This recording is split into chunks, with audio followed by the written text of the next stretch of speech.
喺未玩呢個聖經魔術之前，首先同觀眾檢查下啲道具。呢度咧有個盒咧，好似隻船咁樣啊，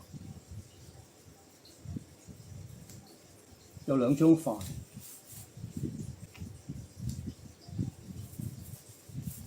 冇乜特別。有一條好堅固嘅鐵鏈，同埋咧一支可以由觀眾提供嘅筆。首先咧就砌起呢隻帆船先。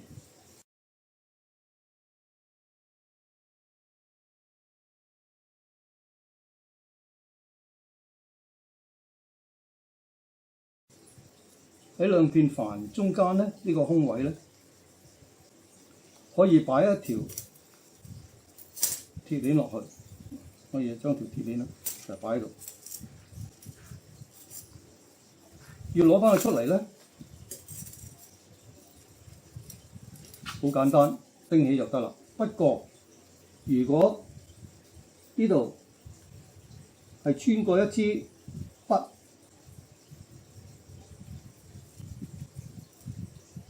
嗱，而家咧，如果想攞翻條鐵鏈出嚟咧，就唔得啦，因為俾呢支筆阻住，呢個就係困難嘅地方啦。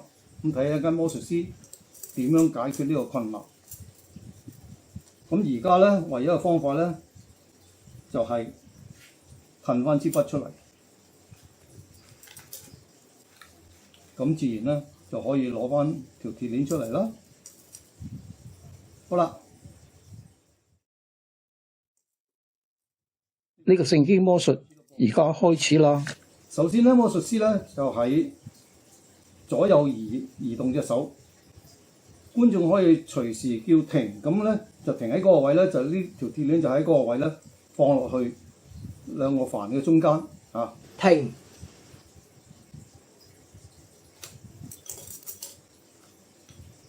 跟住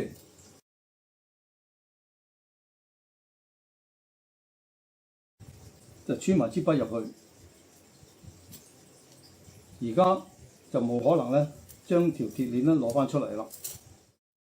咁呢個聖經魔術係講耶穌同門徒喺加利利海搭船。耶穌咧就喺船上面瞓着咗覺喎。突然間咧，海面颳起大風浪，隻船咧就搖晃得好犀利，搖晃得好犀利。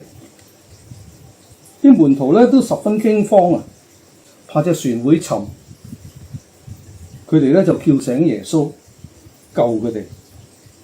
耶穌醒來就斥責咗風，對住個大海話：住了吧，靜了吧。好啦，睇住，